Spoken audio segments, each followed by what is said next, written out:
स्वागत है दोस्तों, एक बार पुनः आपका हमारे YouTube channel online coaching by doctor Sudhir sir में एक बार पुनः उपस्थित हैं हम आपके बीच में एक नई श्रृंखला के साथ। दोस्तों, आशा करते हैं आप स्वस्थ होंगे, आपकी तैयारी सही दिशा में चल रही होगी। यूपीएससी की जो प्रिपरेशन मेरे द्वारा आपको कराई जा रही है, उस संदर्भ में हमने आपको समय समय पर बहुत सारे प्रश्नों से अवगत कराया है, पैटर्नों से अवगत कराया है। विगत सालों में जो परीक्षाएं संपन्न हुई हैं 7 चरणों में, उसके प्रश्न पत्रों से भी आपको डिटेल में अवगत कराया है। हम आशा करते हैं कि अभी तक आप अपनी तैयारी की अनंतिम परीक्षण की तरफ बढ़ रहे होंगे। आइए एक बार पुनः आप अपने आप को आकलित करिए और मैं आपको उन प्रश्नों को आपके सामने रखता हूं जो आपकी अनंतिम सफलता में अत्यंत महत्वपूर्ण भूमिका निभा सकते हैं। और आप अपने आप को परखिए, परीक्षण करिए, आकलित करिए, मूल्यांकित करिए और अपनी उन कमियों को देखिए, अपनी उन स्ट्रॉन्ग पॉइंट को देखिए, कहाँ पर आप सफल हैं, कहाँ पर थोड़ी सी गलतियाँ हो रही हैं। आइए शुरुआत करते हैं एक नई टेस्ट सीरीज़ के साथ। दोस्तों, जैसा कि आप जानते हैं, इस टेस्ट सीरीज में प्रवेश करने के लिए कुछ फॉर्मेलिटी है जो ऑलरेडी मैंने फिलअप कर रखी है। यहाँ पर हम आपको स्टार्ट क्विज दबाते हैं।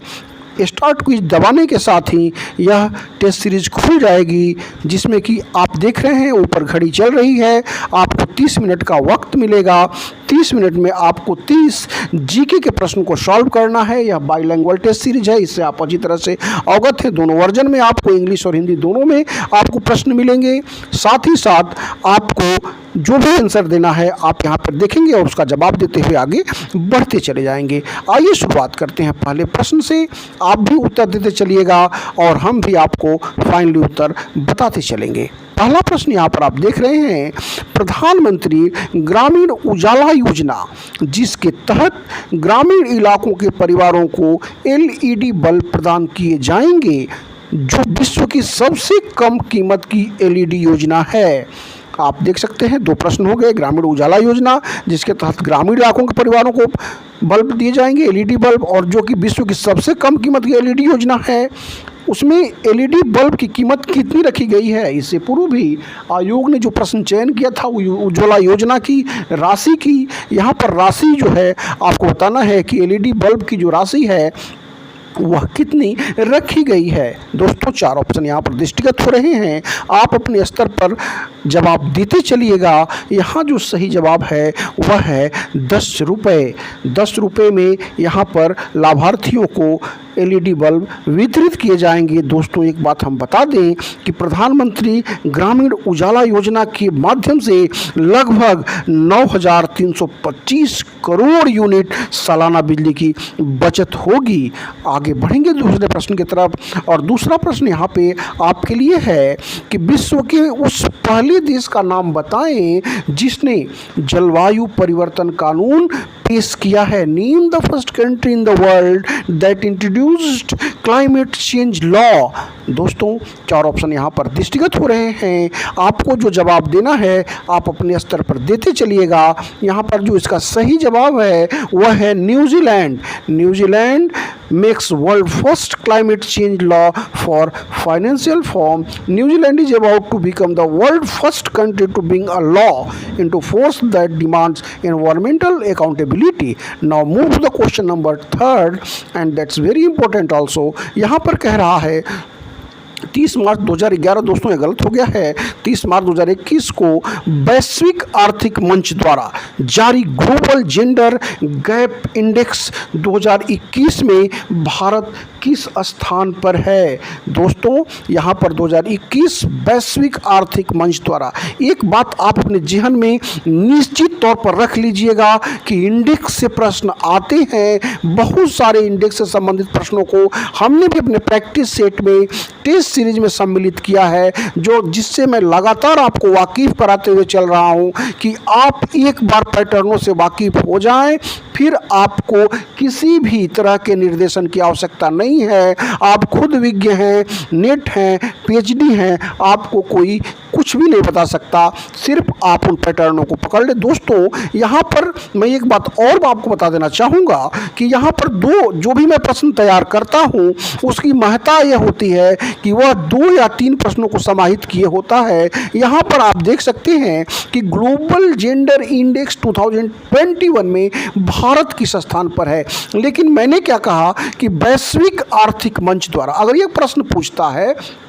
कि ग्लोबल जेंडर गैप इंडेक्स कौन जारी करता है, तो वहाँ पर अगर आपको बहुत सारे ऑप्शन देता है, वहाँ पर रहेगा वैश्विक आर्थिक मंच। आप इस चीज़ को अपने दिमाग पर रखिएगा कि वर्ल्ड इकोनॉमिक फोरम के द्वारा यह जारी किया जाता है, पहली बात। दूसरी बात यहाँ कह रहा है कि भारत का क्या पोजीशन है। अब इसमें यह प्रश्न ये भी पूछ सकता है कि ग्लोबल जेंडर गैप इंडेक्स के अनुसार टॉप पर कौन सी कंट्री है, बॉटम पे कौन सी कंट्री है। तो इन सारी चीज़ों को आप अपनी तैयारी के दौरान निश्चित तौर पर रखिएगा। खैर यहाँ पर टेस्ट सीरीज चल रही है, मैं बहुत डिटेल में नहीं जाऊँगा। मैं आपको बता दूँ इसका जो सही जवाब है, जो भारत की जो रैंकिंग है वह 140 है 2021 के अनुसार। और हम आपको बता दें कि यह प्रश्न बहुत महत्वपूर्ण होने वाला। 2020 में भारत की जो स्थिति थी वह 112 थी 153 देशों में, लेकिन यह 156 देशों में 140वां पोजीशन, जो बहुत सही नहीं कहा जा सकता है। दक्षिणी एशियाई देशों में भारत की पोजीशन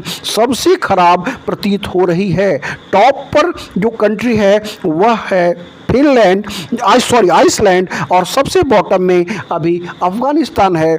और तत्काल में आप अफगानिस्तान की स्थिति तो देख ही रहे हैं। खैर हम बढ़ेंगे चौथे प्रश्न की तरफ, और चौथा प्रश्न जो है बहुत ही महत्वपूर्ण है। निश्चित तौर पर यह परीक्षा में छपने वाला प्रश्न हो सकता है। आप इसको करंट अफेयर्स के पॉइंट ऑफ व्यू से, करंट इवेंट्स के तौर पे निश्चित तौर पर ध्यान में रखेंगे। भारत का पहला 14 लेन वाला एक्सप्रेसवे कौन सा है जिसको 1 अप्रैल 2021 को जनता को समर्पित कर दिया गया? Which is India's first 14 lane expressway which was dedicated to the public on 1st April 2021. Now you see the option and the right answer will be Delhi Meerut Expressway. Delhi Meerut expressway जो 14 लेन का है, 96 किलोमीटर का यह express way है जो 14 लेनों में विभाजित है।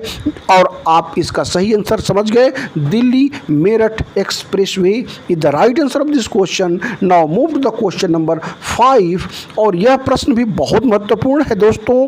आप इसको अपने जीवन में निश्चित तौर पर रखिएगा, क्योंकि यह आपके शिक्षा संबंधित है, शिक्षा मंत्रालय संबंधित है, और आप जिस परीक्षा में सम्मिलित होने जा रहे हैं वह शिक्षा संबंधित है। यहाँ पर प्रश्न कह रहा है, हाल ही में केंद्रीय शिक्षा मंत्रालय ने आईआईटी और आईआईएम के तर्ज पर विश्वविद्यालय स्थापित करने की योजना बनाई है, जिन्हें कहा जाएगा। अब यहाँ पर 4 ऑप्शन यहाँ पर दृष्टिगत हो रहे हैं आपको। इन 4 ऑप्शन में जो MERU the concept of multi disciplinary education and research university, इसका सही जवाब हुआ MERU। बढ़ चलेंगे हम अगले प्रश्न की तरफ, और अगला प्रश्न यहाँ पर आप देखें है कि 1 अप्रैल 2021 को कौन सा राज्य सभी नागरिकों को मुफ्त स्वास्थ्य बीमा सुविधा प्रदान करने वाला देश का पहला राज्य बन गया है? 4 ऑप्शन यहाँ पर दृष्टिगत हो रहे हैं, जिसमें मध्य प्रदेश, बिहार, राजस्थान और गुजरात आपको यहाँ पर दृष्टिगत हो रहे हैं, जिनमें जो सही जवाब होगा वह होगा Rajasthan. Rajasthan become the first state in the country where the state government is providing free health insurance facility to all the citizens of the state. अब हम बढ़ चलेंगे 7वें प्रश्न की तरफ, और 7वां प्रश्न यहाँ पर मैंने आपके लिए संकलित किया है कि भारत में कौन सा राष्ट्रीय उद्यान पक्षियों के स्वर्ग के नाम से प्रसिद्ध है? Which national park in India is famous as the paradise of birds. हम आपको बता दें जो 4 ऑप्शन यहाँ पर आप देख रहे हैं उसमें जो सही जवाब है वह है केवलादेव घाना राष्ट्रीय उद्यान।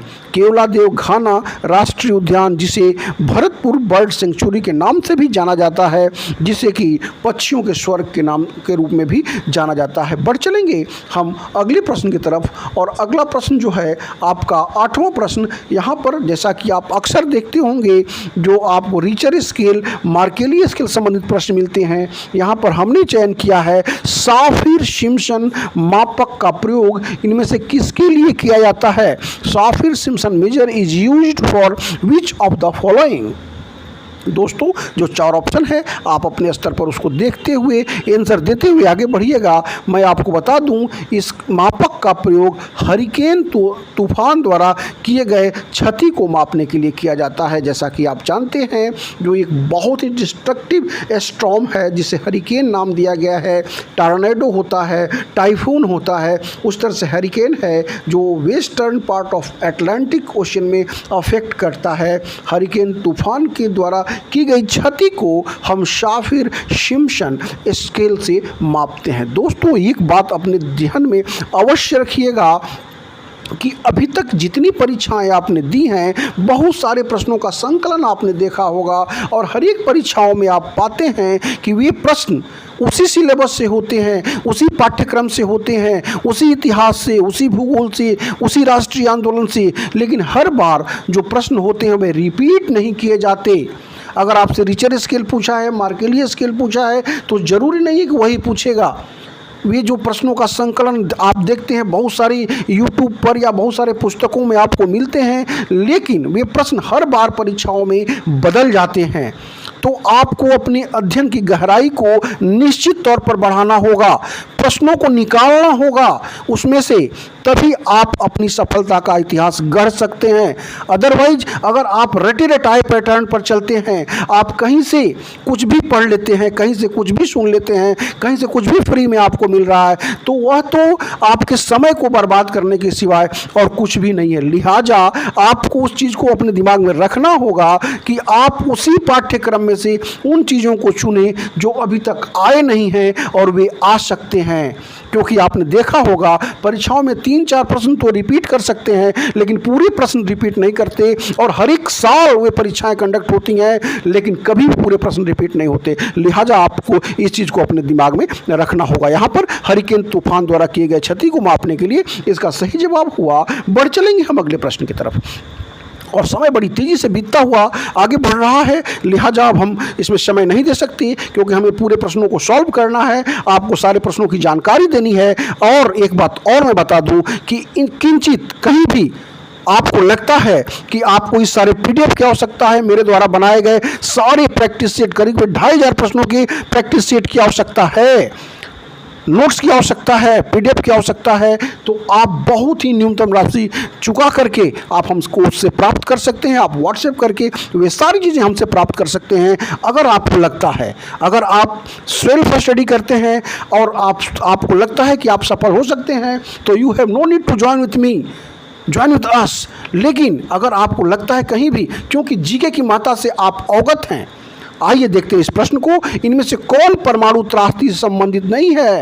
ये चारों जो घटनाएं हैं वे चारों कहीं ना कहीं दुर्घटनाएं हैं। नेचुरल डिजास्टर तो नहीं, ह्यूमन मैन मेड डिजास्टर कह सकते हैं, लेकिन डिजास्टर हैं। चेरनोबिल आप समझ सकते हैं, ये परमाणु त्रासदी है। 3 माइल आइसलैंड USA में हुई एक परमाणु त्रासदी है, सारे के ईयर भी मैंने मेंशन कर रखे हैं। और यहाँ पर भोपाल त्रासदी, दोस्तों यही इसका सही जवाब है, क्योंकि भोपाल ट्रेजिडी जो थी वह यह जो है परमाणु त्रासदी नहीं थी, यह एक पेस्टिसाइड्स कंपनी में हुआ एक गैसीय लीक था, एक गैस का लीक था। और उस गैस से भी प्रश्न पूछते हैं कि कौन सी गैस लीक हुई थी जो इतनी हार्मफुल थी, जिसने हजारों लोगों को असमय काल कलवित कर दिया था, और वो था मिथाइल आइसोसाइनाइड। इसको भी आप अपने ध्यान में रखेंगे। बढ़ चलेंगे अगले प्रश्न की तरफ, और बढ़ते हुए आ गए हम 10वें प्रश्न की तरफ। 10वां प्रश्न जो यहाँ पर आप देख रहे हैं बड़ा ही महत्वपूर्ण प्रश्न है दोस्तों। इसमें 2 प्रश्न हम आपको बता रहे हैं। एक पहला प्रश्न आप देखिए, पारिस्थितिकी अस्थायी मितव्ययिता यह किस पर्यावरण आंदोलन का नारा है? है ना। यहाँ पर आप देखिए, और ये नारा किसका था? यह चिपको आंदोलन का नारा था, जिसको कि आप अच्छी तरह से जानते हैं कि चिपको आंदोलन की शुरुआत कहाँ हुई थी। यद्यपि इसकी शुरुआत जब हुई थी यह 1973 में चमोली जिले में, उस समय यह उत्तर प्रदेश का भाग था, लेकिन वर्तमान में यह उत्तराखंड में है। और इसकी शुरुआत किसने की थी? इसकी शुरुआत करी थी प्रसिद्ध पर्यावरणविद सुंदरलाल बहुगुणा, कामरेड गोविंद सिंह रावत, चंडी प्रसाद भट्ट और श्रीमती गौरा देवी, जिनमें से अभी आप कुछ ही दिनों पूर्व आपने देखा कि सुंदरलाल बहुगुणा, आपने सुना होगा, का निधन हो गया।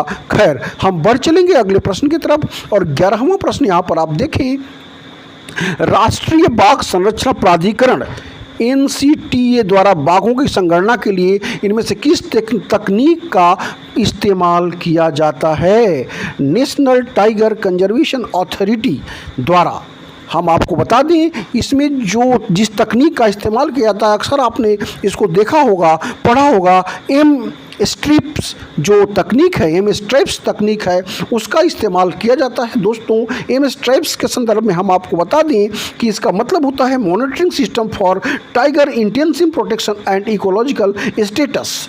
और वर्तमान में, जैसा कि आप जान रहे हैं, इस तकनीक का उपयोग बाघों की गणना के लिए किया जा रहा है। बाघों के संबंधित बहुत सारे प्रश्न, सबसे ज़्यादा बाघ किस राज्य में पाए जाते हैं? अभी मध्य प्रदेश में, दूसरा स्थान कर्नाटक का है। और इससे संबंध में बहुत सारी बातें मैंने अपने पुराने टेस्ट सीरीज में बताई है। बढ़ चलेंगे अगले प्रश्न की तरफ। और अगला प्रश्न यहाँ पर है जो टीचिंग एप्टीट्यूड का है कि मौलिक अनुसंधान किसकी योग्यता को दर्शाता है? Whose qualifications do fundamental research show? और यहाँ पर जो इसका सही जवाब है दोस्तों, इसको हम अपने स्तर पर, इसका जो सही जवाब है दोस्तों, मौलिक अनुसंधान जो योग्यता को दर्शाता है, एस्टेब्लिशमेंट ऑफ न्यू प्रिंसिपल्स, नए सिद्धांतों की स्थापना। बढ़ चलेंगे अगले प्रश्न की तरफ। और अगला प्रश्न यहाँ पर मैंने संकलित किया है आपके लिए, निम्नलिखित में से किस शिक्षण विधि द्वारा छात्र शिक्षण में छात्रों की अधिकतम भागीदारी सुनिश्चित की जा सकती है? Which of the following teaching methods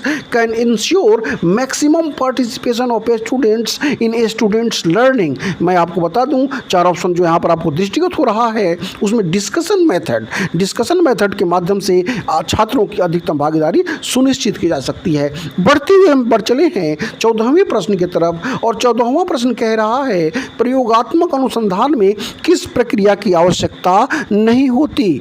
मैं आपको बता दूं कि प्रयोगात्मक अनुसंधान में हमें ओवरव्यू, वर्क टूल्स, कंट्रोल की आवश्यकता तो होती है, लेकिन कंटेंट एनालिसिस की आवश्यकता नहीं होती, सामग्री विश्लेषण की आवश्यकता नहीं होती। बढ़ते हुए आ गए हम 15वें प्रश्न की तरफ। और 15वां प्रश्न जैसा कि आप देख रहे हैं, यूजीसी से संबंधित है। निम्नलिखित में से किस आयोग ने यूजीसी की स्थापना की सिफारिश की और यह विश्वविद्यालय शिक्षा आयोग के रूप में भी जाना जाता है? Which of the following commissions recommended the establishment of UGC and is also known as university education commission? Radhakrishnan commission is known as for this, and Radhakrishnan commission is the right answer of this question. Now move to the question number 16। और यहाँ पर यह शुरुआत हो गई अब आपकी ICT की। जैसा कि मैंने आपको बार बार बताया है कि जो यूपीएससी की जो ये जीके की जो श्रृंखला है, इसमें ऐसा बहुत कुछ आपको टफ नहीं मिलने वाला है, बहुत कुछ डेप्थ में नहीं मिलने वाला है। आपको इसमें बहुत डिटेल में पढ़ने की आवश्यकता नहीं है, बहुत ज़्यादा भीतर घुस कर पढ़ने की आवश्यकता नहीं है, बस पैटर्नों को समझ कर पढ़ने की आवश्यकता है और सिर्फ उस चीज़ को जानना है जहाँ से प्रश्न बन रहे हैं। और यहाँ पर देखिए, यह प्रश्न कह रहा है कि भारत में इंटरनेट की सुविधा कब से प्रारंभ हुई? When did internet facility started in India? बहुत ही आसान सा जवाब है इसका, 15 अगस्त 1995, 15 अगस्त 1995 में भारत में इंटरनेट की सुविधा प्रारंभ हुई। दोस्तों, बढ़ते हुए आगे हम 17वें प्रश्न की तरफ। 17वां प्रश्न थोड़ा सा इंपॉर्टेंट, पूरी तरह से कंप्यूटर के पॉइंट ऑफ व्यू से, निम्नलिखित कंप्यूटर भाषाओं में से कौन सी भाषा आर्टिफिशियल इंटेलिजेंस, कृत्रिम बुद्धि हेतु प्रयुक्त की जाती है? Which of the following computer language is used for artificial intelligence? और यहाँ पर जो 4 ऑप्शन आपको दिख रहे हैं उसमें Prolog is the right answer of this question. Now move to the question number 18। और समय बड़ी तेजी से बीत रहा है दोस्तों, हमें समय के हिसाब से जवाब देना है। आपको परीक्षाओं में इस चीज़ को ध्यान में रखना होगा, इसी से मैंने टेस्ट सीरीज का निर्माण किया है। निरंतर मैं नए नए प्रश्नों से आपको अवगत कराता चल रहा हूँ। अगर आपको ऐसा आवश्यकता महसूस होती है, आप टेस्ट सीरीज से जुड़ सकते हैं, विद इन टाइम जवाब दे सकते हैं, आप अपने आप को परख सकते हैं। आइए इस 18वें प्रश्न को देखते हैं। निम्नलिखित में से किस विकल्प का प्रयोग एक ही समय पर एक बड़े समूह को ईमेल भेजने के लिए किया जाता है? एक ही समय में एक बड़े समूह को ईमेल भेजने के लिए किस विकल्प का इसमें से प्रयोग किया जाता है? लिस्ट सर्वर, ग्रुपवेयर या मेल सर्वर? ग्रुपवेयर इसका सही जवाब हुआ। बढ़ेंगे हम 19वें प्रश्न की तरफ और यहाँ पर आप देख रहे हैं कि कह रहा है कि डक गो है, डक गो है। इस तरह के प्रश्न आते हैं बहुत सारे। आपको ओपेरा है, क्या मतलब उसमें ओपेरा क्या है? वेब ब्राउज़र है, सर्च इंजन है, गूगल है, याहू है, बिंग है, क्या है? इस तरह से आपको एक पूरी श्रृंखला को याद करना होगा। यहाँ पर डक गो है, डक गो एक सर्च इंजन है, सर्च इंजन इसका सही जवाब होगा। आप पूरी तरह से email, internet, search engine, web browser इसको रट लीजिएगा और अपने ज़हन में रख लीजिएगा। यहाँ पर बढ़ेंगे 20वें प्रश्न की तरफ और 20वां प्रश्न है, इंटरनेट पर प्रकाशित होने वाला भारत का पहला भारतीय समाचार पत्र कौन सा था? तो हम आपको बता दें, पत्र द हिंदू जो था वह पहला समाचार पत्र था जो पहली बार इंटरनेट पर प्रकाशित हुआ था। The Hindu become the first Indian newspaper to offer its online edition in the year 1995। अब बढ़ चलते हुए आ गए हैं हम अगले प्रश्न की तरफ और अगला प्रश्न यहाँ पर आप देख रहे हैं कि निम्नलिखित 4 वेदों में से किस एक में जादुई माया और वशीकरण का वर्णन है? 4 ऑप्शन यहाँ पर दिख रहे हैं, ऋग्वेद, यजुर्वेद, सामवेद, अथर्ववेद। आप जानते हैं कि वेदों से भी प्रश्न आयोग संकलित करता रहा है, ऋचाओं से प्रश्न संकलित करता रहा है, बंडलों से प्रश्न संकलित करता रहा है। तो यहाँ पर वह वेद जो वशीकरण और माया को अपने साथ समाहित किए हुए है, अथर्ववेद इसका सही जवाब हुआ। बढ़ेंगे अगले प्रश्न की तरफ और अगला प्रश्न यहाँ पर दोस्तों कह रहा है कि निम्नलिखित में से किसी एशिया के ज्योति पुंज के तौर पर, लाइट ऑफ एशिया के तौर पर जाना जाता है? हम आपको बता दें, महात्मा बुद्ध, महात्मा गांधी, विवेकानंद। जो 4 ऑप्शन यहाँ पर दयानंद सरस्वती आपको दिख रहे हैं उसमें महात्मा बुद्ध इसका सही जवाब है। महात्मा बुद्ध को उनके 8 फोल्ड पथ के भरोसे या उनको जो एनलाइटमेंट प्राप्त हुआ था उसके बिहाफ पर उन्हें द लाइट ऑफ एशिया के तौर पर जाना जाता है। तो बढ़ चलेंगे हम अगले प्रश्न की तरफ और अगला प्रश्न यहाँ पर कह रहा है कि भारत के किस राज्य में जाड़े के मौसम में वर्षा होती है? दोस्तों जैसा कि आप जानते हैं भारत में जो वर्षा होती है वह मुख्य रूप से दक्षिणी पश्चिमी मानसून से होती है जो जून से लेकर के अक्टूबर के बीच में, सितंबर के बीच में होता है। लेकिन जो भारत में तमिलनाडु राज्य में जो वर्षा होती है जाड़े के दिनों में, जो लौटते हुए मानसून से होती है और सबसे ज़्यादा जो लौटते हुए मानसून से जो वर्षा प्राप्त करने वाला राज्य है, जाड़े के मौसम में जो वर्षा प्राप्त करने वाला राज्य है वह तमिलनाडु है। बढ़ेंगे अगले प्रश्न की तरफ और बढ़ते हुए हम आ गए हैं 24वें प्रश्न की तरफ और 24वां प्रश्न यह कह रहा है कि जो नेशनल मूवमेंट से है, भारतीय राष्ट्रीय कांग्रेस की प्रथम महिला अध्यक्ष होने का गौरव किसे प्राप्त है? दोस्तों यह गौरव जो है एक ब्रिटिश महिला को प्राप्त है। भारतीय राष्ट्रीय कांग्रेस की प्रथम महिला अध्यक्ष बनने का गौरव एनी बेसेंट को प्राप्त है, जो कि एक ब्रिटिश बॉर्न लेडी थी जिन्होंने भारत की स्वतंत्रता के लिए बहुत सारे कार्य किए थे और जिन्होंने जो सेंट्रल हिंदू स्कूल उसकी स्थापना की थी। बाद में मालवीय जी ने उसको अपना लिया था। 1917 कलकत्ता अधिवेशन में इन्होंने पहली बार भारतीय राष्ट्रीय कांग्रेस की महिला अध्यक्ष होने का गौरव प्राप्त किया था। जो दूसरा प्रश्न होगा, सरोजिनी नायडू जो भारतीय महिला जिन्होंने कांग्रेस अध्यक्ष का पद ग्रहण किया था। तो यहाँ पर पहला जो अगर होगा तो वहाँ एनी बेसेंट होगा। बढ़ चलेंगे अगले प्रश्न की तरफ और अगला प्रश्न यहाँ पर है कि भारत की श्वेत क्रांति का जनक किसे कहा जाता है? Who is called the father of India's white revolution? इसमें वर्गीज कुरियन इसका सही जवाब हुआ। आप इसको दिमाग में रखिएगा कि क्रांति से प्रश्न आते रहे हैं आयोग में, चाहे वह ग्रीन रिवॉल्यूशन हो या फिर ग्रीन रिवॉल्यूशन के फादर की बात हो, या कौन सी क्रांति किसके से संबंधित है, व्हाइट रिवॉल्यूशन किससे संबंधित है, ब्लू रिवॉल्यूशन किससे संबंधित है, यह प्रश्न आते रहे हैं। तो इस तरह इस प्रश्नों को भी अपने ज़हन में रखिएगा। बढ़ चलेंगे हम 26वें प्रश्न की तरफ, और 26वां प्रश्न यहाँ पर कह रहा है कि भारत के राष्ट्रपति ने जिस एकमात्र मामले में अपने वीटो शक्ति का प्रयोग किया था वह था the only case in which the president of India exercise the power of his veto was. हम आपको बता दें कि भारतीय डाकघर संशोधन विधेयक, भारतीय डाकघर संशोधन विधेयक में ज्ञानी जैल सिंह ने the president of India from 1982 until 1987 exercised a pocket veto to prevent the Indian Post Office Amendment Bill from becoming law। तो ये जो है भारतीय डाकघर संशोधन विधेयक में उन्होंने पॉकेट वीटो का प्रयोग किया था। बढ़ेंगे अगले प्रश्न की तरफ, और अगला प्रश्न जो है यहाँ 27वां प्रश्न जो आप देख रहे हैं वह जनगणना से है। जनगणना 2011 के अंतिम आंकड़ों के अनुसार भारत विश्व की जनसंख्या का कितना प्रतिशत है?